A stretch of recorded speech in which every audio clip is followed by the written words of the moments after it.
கிராம மிஷனரி இயக்கம் வழங்கும் கிராமிய நேரம் என்ற இந்த நிகழ்ச்சிக்கு உங்களை அன்புடன் வரவேற்கிறோம். டெல்லி தமிழ் ஃபெல்லோஷிப் நடத்தும் ஜெபக்கூடுகை நடைபெறும் நாள் February 3, 2025. நடைபெறும் நேரம் மாலை 5 மணி. நடைபெறும் இடம் கால்வரி கம்பேஷன் சர்ச், உத்தம் நகர், நியூ டெல்லி. தேவ செய்தி சகோதரர் கே. டேவிட் கணேசன் அவர்கள், கிராம மிஷனரி இயக்கம். மேலும் தகவலுக்கு நீங்கள் தொடர்பு கொள்ள வேண்டிய எண் 7378000444 0456224650. வாருங்கள், நீங்களும் பங்கு பெற்று தேவ ஆசீர்வாதத்தை பெற்று செல்லுங்கள். May God bless you. ஆமீன் வில்லேஜ் டிவி நேயர்களே, நேர்த்தியாய் நடந்து முடிந்த நமது வேலூர் வாலிபர் எழுப்புதல் முகாமின் ஒரு சிறிய வீடியோ தொகுப்பு தேவ மகிமைக்கென்று இதோ உங்களுக்காக. இந்த முகாமை ஆரம்பம் முதல் இறுதி வரை நிறைவான தேவ பிரசன்னத்தோடு நேர்த்தியாய் நடத்தி முடிக்க உதவி செய்த தேவாதி தேவனுக்கு எங்கள் கோடான கோடி ஸ்தோத்திரங்கள்.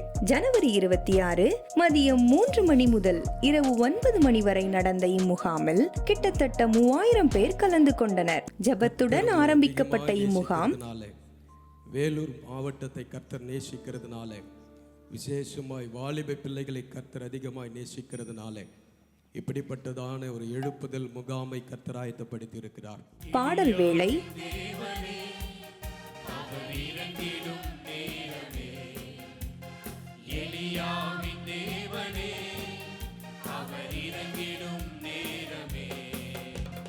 ஆக்ஷன் சாங்,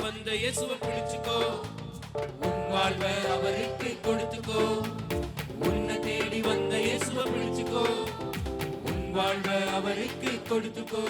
மிஷனரிகளின் சாட்சிகள். ஊழியத்துக்கு போறியாமலன்னு சொல்லி கேட்டான். ஆமால போறேன்னு. ஊழியத்துக்கு போறவங்க கொஞ்ச நாள் பைத்தியமா இருப்பான், அந்த பைத்தியத்துல தெளிவாய் நீ வந்துருவேன்னு சொன்னான். அப்ப நான் ஜோமன், ஆண்டவரே, இவன் எத்தனை பைத்தியத்தை பார்த்தான்னு எனக்கு தெரியாது, ஆனா இவன் பார்த்த பைத்தியத்துல ஒரு ஆளை நான் இருந்துடக்கூடாது, நீங்க அழைச்சது உண்மை, நான் இந்த ஊழியத்துல பயன்படுத்துங்கன்னு சொன்னேன். கிட்டத்தட்ட ஆண்டவர் 7 வருடங்களா இந்த ஊழியத்துல என்னை பயன்படுத்தி கொண்டிருக்கிறார். எந்த இயேசு வேண்டான்னு சொன்னனோ அந்த இயேசு எனக்கு உயிரை கொடுத்தார். எந்த வேதாகமம் வேண்டான்னு சொன்னனோ அந்த வேதாகமத்தை இன்னைக்கு 7 வருஷமா தமிழ்நாட்டில் இருக்க எல்லா மாவட்டத்திலையும் கொண்டு போய் பிரசங்கம் பண்ணிட்டு இருக்கேன். இயேசுவின் அன்பை குறித்ததான கோரியோகிராஃபி,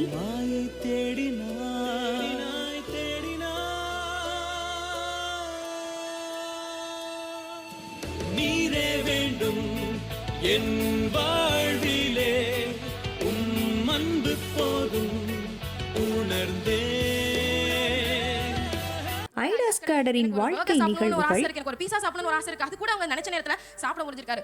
நாங்க வந்துட்டு ஒரு ஊழியத்துக்காக மலேசியாக்கு ஒரு 1 வீக் போயிருந்தோம். அப்போ அந்த மலேசியா போயிட்டு இருக்கும்போதெல்லாம் அங்க இருக்க சாப்பாடுலாம் சாப்பிட்டோம். ஐயோ, எப்படா நம்ம ஊர் வந்து நம்ம சாப்பாடை சாப்பிடுவோம் அப்படின்லாம் இருந்துச்சு. உடனே ஒவ்வொரு நாளும் ஐயோ, இன்னும் நம்ம வீட்டுக்கு போறதுக்கு 5 days இருக்கு, 4 days இருக்கு அப்படின்னு சொல்லி கவுண்ட் பண்ணிட்டே இருப்போம். எப்போ நம்ம ஊருக்கு வந்து விருதுநகர் பரோட்டாவை பிச்சு போட்டு அந்த சால்னா ஊத்தி எப்ப சாப்பிட்டோமோ அப்பதான் ச்சே என்ன டேஸ்ட் அப்படின்னு அப்பதான் உயிர் வந்த மாதிரி இருந்துச்சு. அப்ப யோசிச்சு பாருங்க, அந்த காலத்துல ஐடாஸ் கார்டு அவங்களுக்கான சின்ன சின்ன ஆசை, அவங்க வாழ்க்கை முறையில இருந்து எல்லாமே வேற மாதிரி இருந்திருக்கும். ஆனா எதையுமே பார்க்காம அவங்களுக்கு ஆசை கனவு எல்லாம் இருந்தாலும் ஒரு வாலிப பெண் தான் அவங்க யோசிச்சிருக்கலாம், இந்த வாலிப வயசுல நான் என்ஜாய் பண்ணாம இந்தியாவுக்கு போய் ஏதோ ஒரு ஊர் மக்களுக்கு ஏதோ ஒரு நாட்டுல போய் நான் சேவை செஞ்சு என்னாக போகுது அப்படின்னு சொல்லி ஒரு ஐடாஸ் கடை பின்வாங்கி இருந்தாங்கன்னா இன்னைக்கு இப்படிப்பட்ட வேலூர்ல ஒரு சிஎம்சி இல்லைங்க.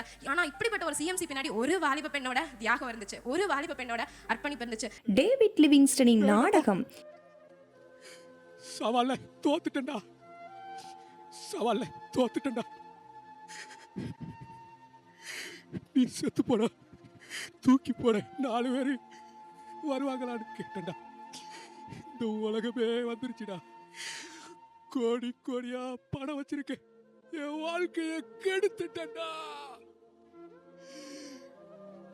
லிவிங்ஸ்டன் தோத்து போய் முன்னாடி நிக்கிறேன்டா, உன் நன்மை என பல நிகழ்ச்சிகள் மூலம் தேவன் வாலிபர்களோடு இடைப்பட்டார். இந்த முகாமை தலைமை தாங்கி வாழ்த்துரை வழங்கி ஜெபிக்கும்படி CSI வேலூர் திருமண்டல Alcott Memorial Church chairman Reverend Menon அவர்கள் கலந்து கொண்டு சிறப்பித்தார்கள். அன்பு இளைஞர்களே, வீரம் விளைந்த இந்த வேலூரை மையமாக வைத்து விருதுநகரிலிருந்து வேர்கொண்டு வீறு கொண்டு எழுந்து இயேசுவின் அன்பை சுமந்து டேவிட் கணேசன் ஐயா அவர்கள் இன்றைக்கு அவர் ஒரு தாவீதாக வீழ்த்த வேண்டிய பெருமையின் கோலியாத்துகளை, கடவுளுக்கு எதிராக நிற்கின்ற கோலியாத்துகளை, கீழ்ப்படியாமையின் கோலியாத்துகளை இன்றைக்கு கடவுளுடைய திருத்திட்டத்தை நிறைவேற்றக்கூடாதபடி இருக்கிற கோலியாத்துகளை வீழ்த்தும்படியாய் கர்த்தர் ஒரு தாவீதை தெரிந்து கொண்டார். கரம் தட்டி இந்த அன்பு தேவதாசனை அன்போடு கூட வாழ்த்துவோம்.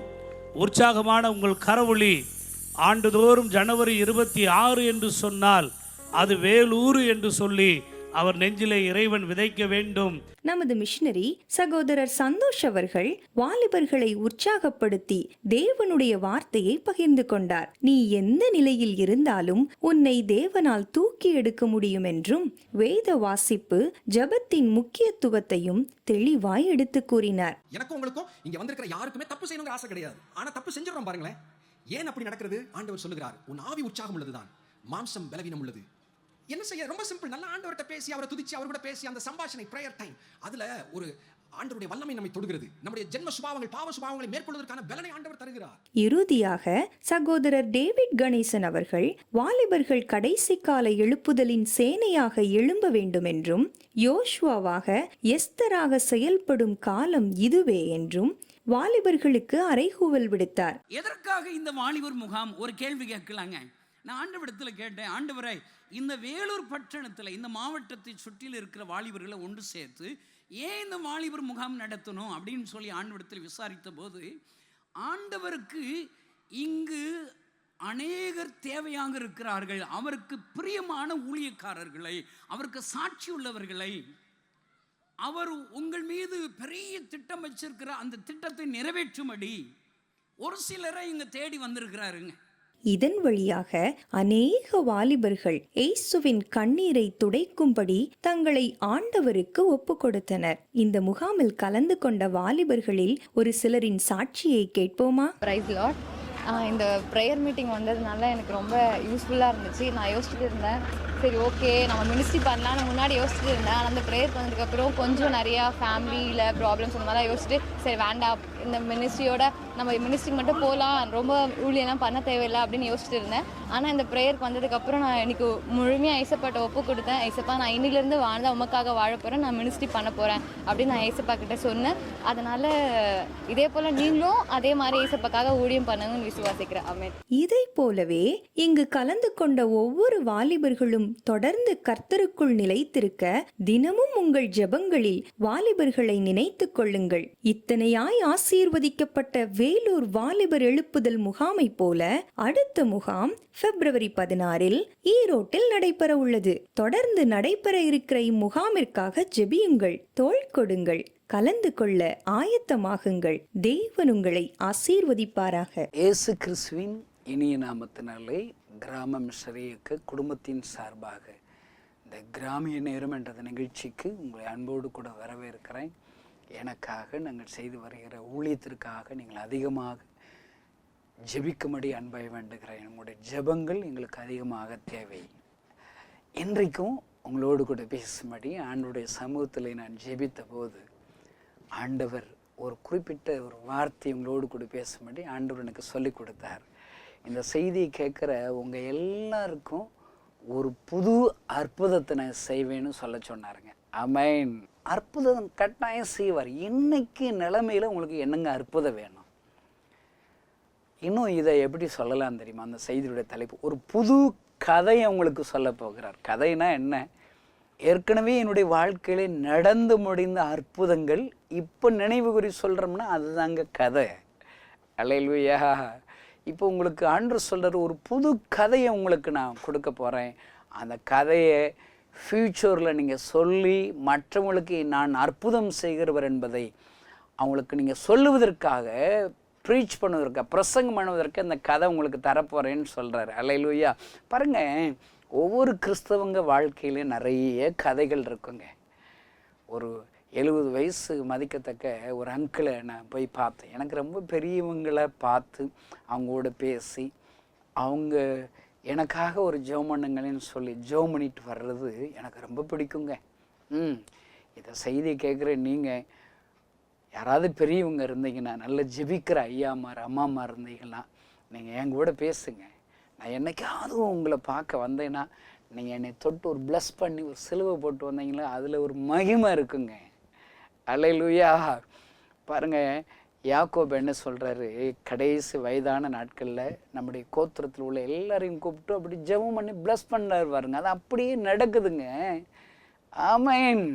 இந்த செய்தியை கேட்குற நீங்கள் உங்கள் வீட்டில் இருக்கிற பெரியவங்களை நல்ல மதிங்க, எரிச்சல் படாதீங்க, அவங்க பேசும்போது கோபப்படாதீங்க. அவங்க சொல்கிறத சரிங்கய்யா கேட்குறேன், சரிங்கப்பா கேட்குறேன், சரிங்கம்மா கேட்குறேன், இப்படியெல்லாம் சொல்லி பழகுனீங்கன்னா நீங்கள் உருப்பிடுவீங்க. இன்னும் பாருங்கள், உங்களுக்கு ஆயுசு நாட்கள் கூட இருக்குன்னாலே பைபிளில் ஒரே ஒரு வழி போட்டிருக்குதுங்க. உங்கள் அப்பாவையும் அம்மாவையும் கனம் பண்ணணும், வயதானவர்களை கனம் பண்ணணும். அல்லேலூயா. இதெல்லாம் கிறிஸ்துவ உலகத்தில் மற்றவங்க உலகத்தில் குறைஞ்சி போயிடுச்சுங்க.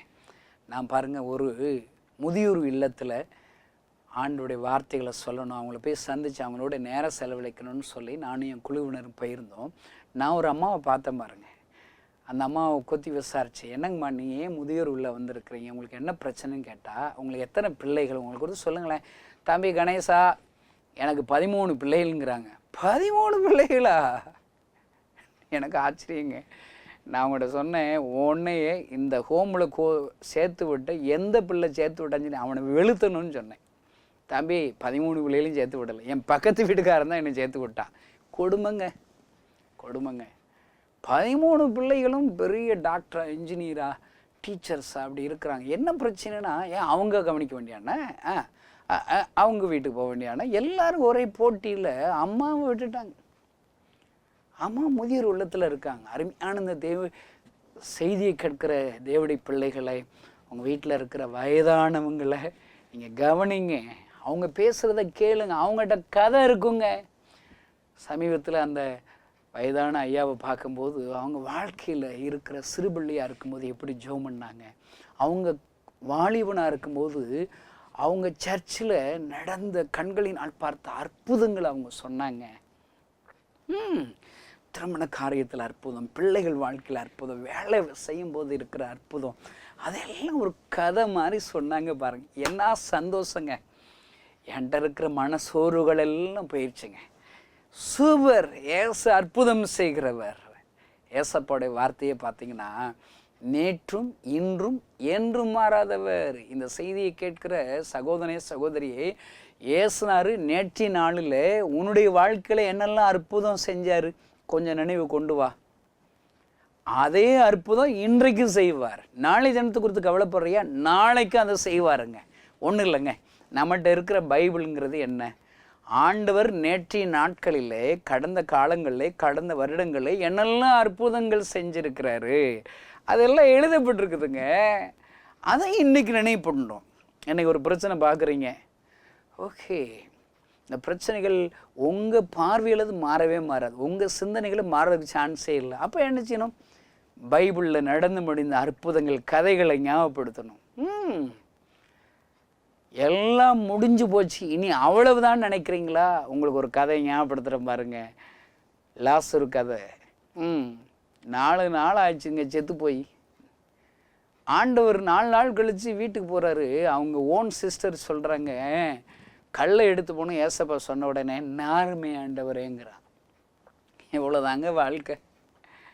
கூட பிறந்த சகோதரன் நாருமே அப்படிங்கிறான். 4 நாள் ஆச்சே, முடிஞ்சிருச்சு, இனி எதுக்கு அதை கல்லை எடுக்க சொல்கிறீங்க? நிறைய பேர் நம்முடைய வாழ்க்கையில் ஏசப்பா ஆறுதல் சொல்கிறது மட்டும்தான் அவருடைய வேலைன்னு நினைக்கிறீங்க. இப்போ நிறைய பேர் டிவியை பார்த்துக்கிட்டு செய்தியை கேட்டுக்கிட்டு இருப்பாங்க. எதுக்குங்க கேட்குறீங்க? ஒரு ஆறுதலாக இருக்கணும்ல. ஆறுதல் மாத்திரம் சொல்கிறதுக்கு எதுக்குங்க ஏசப்பா? ஆறுதலும் தருவாருங்க, அற்புதமாக செஞ்சு முடிப்பார். இந்த செய்தி கேட்கிற சகோதர சகோதரி, நீங்கள் யாராக இருந்தாலும் சரி, உன்னோடு கூட பேசுகிற ஆண்டவர் உனக்கு ஆறுதல் மாத்திரம் தரமாட்டார்.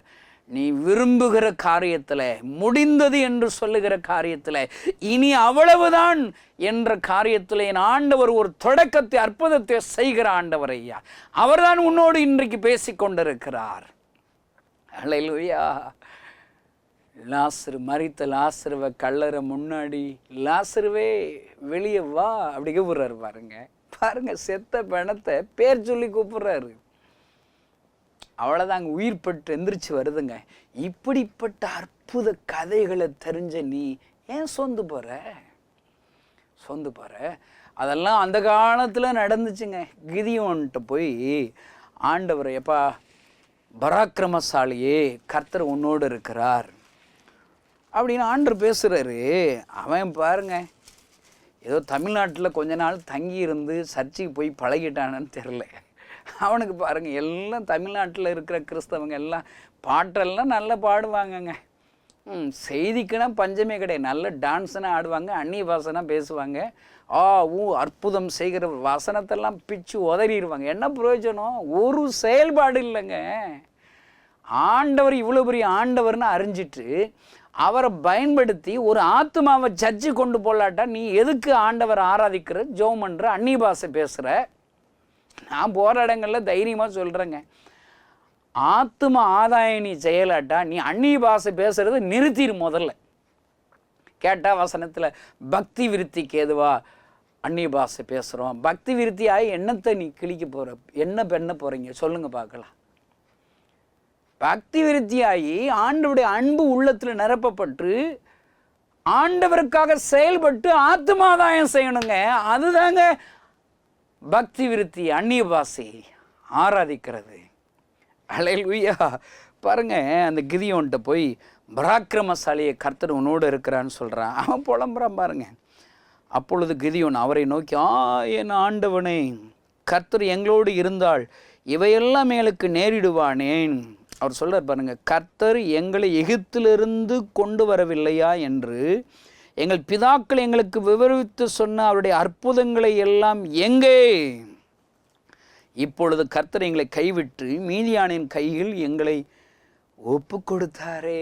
நாங்கள் கேட்ட அற்புதங்கள் எங்கே? கதைகள் எங்கே? அப்பா, நீ கேட்டதெல்லாம் அதே அற்புதங்களை செய்த ஆண்டவர் இன்னைக்கு இருக்கிறார். அப்பா, அவர் தான் அவங்க கூட பேசிக்கிட்டு இருக்கிறாரு. அல்லேலூயா. இன்னைக்கு ஒரு அற்புதத்தை, ஒரு புதிய கதை உனக்கு தரப்போகிறார். புதிய அற்புதம் செய்வதற்காக தான் உங்க கூட பேசிகிட்டு இருக்கிறார். பராக்கிரமசாலியே, நான் உங்க கூட இருக்கிறேன்ப்பா. உனக்கு ஒரு கதையை ருசி பார்க்க செய்ய போகிறேன். நீ அற்புதங்களை கேள்விப்பட்ட கதைகள் இருக்குல்ல, அந்த அற்புதங்களை உன் வாழ்க்கையில் இன்னைக்கு நான் செய்ய போகிறேன். அல்லேலூயா. அவனை ஆண்டவர் ஊழியத்துக்கு வர சொல்லி மீதியானின் கைகளில் இருக்கிற அவனை விடுவிக்கிற கிதியோனை பயன்படுத்தி அவனை அதை ருசி பார்க்க செய்கிறார். இந்த செய்தியை கேட்கிற சகோதரனே, சகோதரியை, இன்றைக்கு உன்னுடைய வாழ்க்கையில் எத்தனையோ கதைகள், அற்புதங்களை கேள்விப்பட்டிருக்கலாம். ஆனால் இன்னைக்கு ஏசப்பா உனக்கு சொல்கிறாரு, இன்னைக்கு ஒரு கதையை உனக்கு சொல்லி கொடுக்க போகிறேன், டேஸ்ட் பண்ண வைக்க போகிறேன், ஒரு அற்புதத்தை உன்னை ருசி பார்க்க செய்ய போகிறேன். அதுதான் ஏசப்பா சொன்னாருங்க. பாருங்க, எதுக்குங்க இந்த அற்புதம்? நம்ம வாழ்க்கையில் சர்ச்சுக்கு போகிறோம், நல்ல பாட்டு படிக்கிறோம், அந்நிய பாஷை பேசுகிறோம், காணிக்கை கொடுக்குறோம், எல்லாம் நமக்கு வர வேண்டிய மாத சம்பளம், வருமானம் நல்லா வந்துடுது, சொந்த வீட்டில் இருக்கிறோம். இப்படி இருந்தால் ஏசுனரை விட்டு போயிடுவீங்கங்க நீங்கள். ஆண்டவர் அப்போ நான் இருக்கிறேங்கிறத உங்களுக்கு காண்பிக்கிறதுக்கு உங்கள் கண்களினால் அற்புதத்தை காண செய்வார். ஐயா, காண செய்வார். இஸ்ரவேல் ஜனங்களுக்கு ஆண்டவர் வாக்குத்தத்தெல்லாம் கொடுத்துறாரு. என்ன வாக்குத்தத்தம்? கானான், பாலும் தேனும் ஓடுகிற கானானுக்கு உன்னை கொண்டு போவேன்னு சொல்கிறார். அப்படி போயிட வேண்டியதானேங்க, போய் கொடுத்துருக்க வேண்டியதானே. விடுவாரா? அவர் யாருன்னு உங்களுக்கு தெரியணும் இல்லை, அவருடைய வல்லமை எப்படிப்பட்டதுன்னு தெரியணும் இல்லை. சிவந்த சமுத்திரம் வருது, தண்ணி இல்லாமல் போகுது, தண்ணி இருந்து கசந்து போகுது, யோர்தான் வருது, எரிக வருது, எம்பட்டு பிரச்சனைகள்ங்க. ஆனால் எல்லாவற்றிலும் அந்த அற்புதங்கள் வேண்டும் என்கிற, எந்த அற்புதம் வேண்டும் என்று சொல்லி அவரை நோக்கி ஜெபிக்கும் போதெல்லாம் ஆண்டவர் பதில் தருகிற ஆண்டவர். ஐயா, அருமையான இந்த செய்தியை கேட்கிற சகோதரனே, சகோதரி, உன்னுடைய சிந்தனைகள் ஆண்டவரை நோக்கி இருப்பதற்கு, ஆண்டவரை சார்ந்து கொள்வதற்காக, இன்றைக்கும் சில அற்புதங்களை உன் வாழ்க்கையில் ருசி பார்க்க செய்வதற்காக சில பிரச்சனைகளை அவர் அனுமதிக்கிறாருங்க. மோசஸை ஊழித்து வர சொல்கிறாரு. வர்றானா? அப்போ அவன் கேள்வி கேட்குறான். ஜனங்கள் என்ன நம்ப மாட்டாங்கிறான், தரிசனமாகவில்லை என்று எல்லா ஜனங்கள் சொல்லுவாங்கிறான். அப்போ அவனை ஒன்று டேஸ்ட் பண்ண வைக்க வேண்டி இருக்குல்ல. என்ன டேஸ்ட் பண்ண? ஒரு கதை சொல்கிறாரு பாருங்க, சண்டே கிளாஸ் கதை மாதிரி. நாங்கள் கிராமத்தில் தெருவில் நின்று சிறுவர் ஊழியம் செய்வோம். கதை சொல்லுவோம் பாருங்க. ஏசப்பா மோசஸ்க்கு சண்டே கிளாஸ் எடுக்கிறார். கையை நீட்டுறாங்கிறார், குஷ்டம் வந்துடுது. எப்போ ஆண்டவரே குஷ்டம் வந்துருச்சு, ஒன்றும் பயப்படாத, நான் சித்தம் இல்லாமல் உன் கையில் ஒரு வியாதி வருமாப்பா, குஷ்டம் வருமாப்பா, நான் இருக்கேன், பயப்படாத, கையை மடக்க சொல்கிறார். குஷ்டம் போயிருச்சு. நல்ல இந்த செய்தியை கேட்கிற சகோதர சகோதரியினுடைய வாழ்க்கையில் வியாதிகள் அவர் சித்தெல்லாம் வரவே வராது. அதே வியாதி ஒரே நிமிடத்தில் ஆண்டவரால் சுகமாக்க முடியும். அல்ல ஒரு கிளாஸ், 2ஆம் கிளாஸ் என்ன, கையில் இருக்கிற கோலை கீழே போடுப்பாங்கிறார். அத்தாரிட்டி, கோல் கீழே விழுந்துருச்சு. ஐயோ, நிறைய இழப்புகளோடு இந்த வார்த்தைகளை கேட்கிறேன், கண்ணீரோடு கேட்கிறேன் என்று சொல்லுகிற சகோதர சகோதரியே, எல்லாத்தையும் இழந்துட்டியா? கையில் இருக்கிற அத்தாரிட்டி இழந்துட்டியா? பணத்தை இழந்துட்டியா? வேலை இழந்துட்டியா? நம்பிக்கை இழந்துட்டியா? சந்தோஷத்தை இழந்துட்டியா? சரீர பலனை இழந்துட்டியா? ஒன்றும் பயப்படாது. கோள் பாம்பாக மாறுகிறது. மறுபடியும் பாம்பின் வாளை பிடித்தவுடன் மறுபடியுமாக இழந்த அதே கோள் கைகளே வருகிறதையா. இந்த செய்தி கேட்கிற சகோதரி, அந்த ஆண்டவர் தான் இன்றைக்கு உன்னோடு கூட பேசி கொண்டிருக்கிறார். இப்படி 2 அற்புதத்தை காண செய்கிறார். கதை சொல்கிறார், கிளம்பிடுறான், ஊழியத்து கிளம்பிடுறான். அருமையான சகோதரேஸ்வரியை பாருங்கள், 1 சாமுவேல் 17 அதிகாரத்தில் நீங்கள் திரும்பி பாருங்க. இஸ்ரவேலும் சவுலோடு இருக்கிற எல்லா யுத்த வீரர்களும் சும்மா கிடக்காங்க. இன்றைக்கி இருக்கிற கிறிஸ்தவங்க எல்லாம் சும்மா தான் இருக்கிறாங்க. அவங்களுக்கு கிராமங்கள் ஏசப்பாவை அறியணும், கிராமங்கள் பாழாய் கிடக்குது, கிராமங்கள் ஆலயத்தை கட்டணும், ஊழியக்காரங்க நிறைய பேர் இந்த தேசத்தில் உருவாகணும், அறுவடை மிகுதி, வேலையாட்களை குறைவுன்னு ஆண்டவர் பரிதபிக்கிறாரு.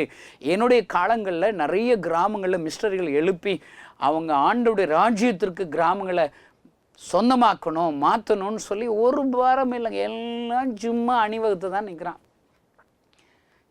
ஒருத்தன் கோலியாத்து யுத்தத்துக்கு கூப்பிடுறான். யுத்த காலத்துக்கு வந்துட்டு யுத்தம் செய்யாமல் இருக்கிறது தாங்க இன்றைக்கு இருக்கிற நிறைய ஊழியக்காரர்களுடைய நிலைமை, கிறிஸ்தவங்களுடைய நிலைமை. இந்த செய்தியை கேட்கிற சகோதர சகோதரியே, இதுவரை நீ கிறிஸ்தவ வாழ்க்கை வாழ்ந்து ஓ மூலியமா ஒருவருடைய வாழ்க்கை மாறி இருக்கிறதா? ஒருவரை ஆலயத்துக்கு அழைத்து சென்று அவளை ஞானஸ்தானத்துக்கு நேராக நீ வழிநடத்தி இருக்கிறாயா? ஆண்டவர் இதை தான் விரும்புகிறார். சும்மா இருக்கக்கூடாதுங்க, செய்யணும், செயல்படணும். ஒன்றும் ஜெபிக்கணும், ஒன்று முழு நேரம் மிஸ்டரிகளை நீங்கள் வரணும், இல்லை பகுதி நேரம் மிஸ்டரிகளை வரணும், இல்லையா அனுப்பணுங்க. மிஸ்டரிகளை அனுப்புவதற்கு உங்களால் என்ற எல்லா உதவிகளையும் செய்ய வேண்டும் ஐயா. அங்கே எல்லாம் சும்மா இருக்கிறான். ஒருத்தன் தாவீது வர்றான் பாருங்க, நான் யுத்தம் பண்ணுறேங்கிறான். எல்லாரும் அவனை திட்டுறாங்க, அகங்காரம் பிடிச்சவனை, கொஞ்சம் ஆடை எங்கடா விட்டு வந்த, உன்னால் முடியாது, நீ சின்ன பையன் அப்படின்னு சவுலே சொல்கிறார். இப்படி சொல்லும்போது அவன் சொல்கிறான் பாருங்க, அப்போ தான் தாவீது தன்னுடைய வாழ்க்கையில் நடந்த ஒரு கதையை சொல்கிறான் பாருங்க. அருமையான இந்த செய்தி கேட்கிற சகோதரேஸ்வரி, இன்றைக்கு ஆண்டவர் உன்னோடு கூட இடையப்படுகிறார். தாவீதுடைய தனிப்பட்ட வாழ்க்கையில் நடந்த கதை என்ன? அவன் சொல்கிறான் 34ஆம் வசனத்தில், தாவீது சவலை பார்த்து சொல்ல, உம்முடைய அடியான் என் தகப்பனுடைய ஆடுகளை மேய்த்து கொண்டிருந்த போது ஒரு விசை ஒரு சிங்கம் வந்துச்சு, ஒரு விசை கரடி. 2 கதை வச்சிருக்கிறாங்க. சிங்கத்தின் கைக்கும் கரடின் கைக்கும் என்னை தப்புவித்தார், என்னை விடுவித்தார். அவன் 37ஆம் வசனத்தை சொல்கிறான், பின்னும் தாவீது, என்னை சிங்கத்தின் கைக்கும் கரடின் கைக்கும் தப்புவித்த கர்த்தர் இந்த பெலிஸ்தனுடைய கைக்கும் தப்புவிப்பார். கதை சொல்கிறான். இன்னைக்கு ஒரு பெரிய சவால் இருக்குது, கோலியாத்துங்கிற சவால். இந்த சவாலை முறியடிப்பதற்கு ஏற்கனவே வாழ்க்கையில் நடந்த கதையை அவன் நினைவுபடுத்துகிறானே. இந்த செய்தியை கேட்கிற சகோதர சகோதரியை, அந்த ஆண்டவர் இன்றைக்கு உன்னோடு கூட பேசி கொண்டிருக்கிறார். இன்றைக்கு உன்னுடைய கடன் பிரச்சனை கோலியாத்தா இருக்குதா? பலகீனம் கோலியாத்தா இருக்குதா? நெருக்கங்கள் கோலியாத்தா இருக்குதா? உன் பிள்ளைகளை எதிர்காலத்துக்கு கொடுத்த பயம் உன்னை வாட்டுகிறதா? ஒன்றும் பயப்படாத. உங்க கடந்து வந்த வாழ்க்கையில் நடந்த கதையை நினச்சி பாருங்கள், அற்புதத்தை நினச்சி பாருங்கள்.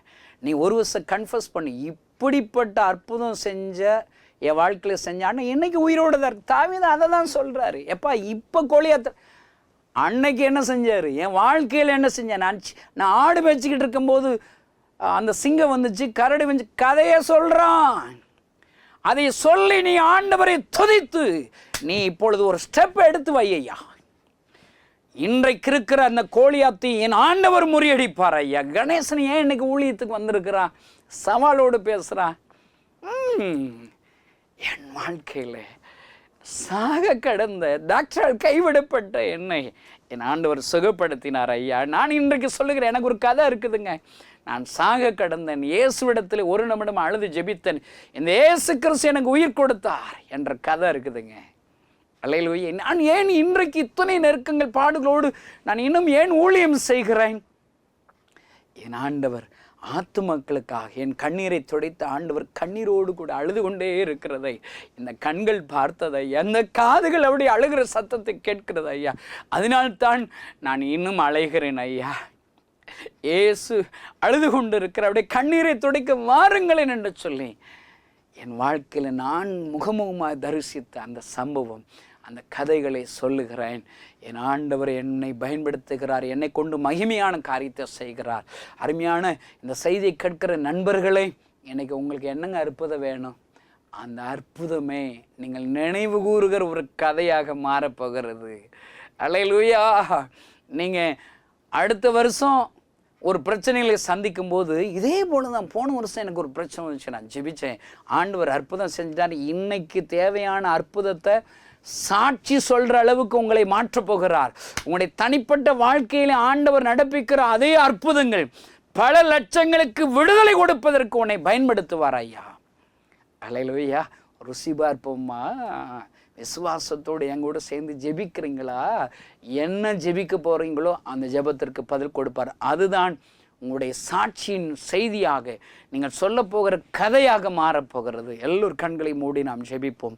பரலோகத்தில் இருக்கிற எங்கள் அன்பு தகப்பனே, நான் உங்களுக்கு ஒரு கதையை தரப்போகிறேன் என்று சொன்னீரே, புதிய அற்புதத்தை செய்யப்போகிறேன் என்று சொல்லுகிறீரே.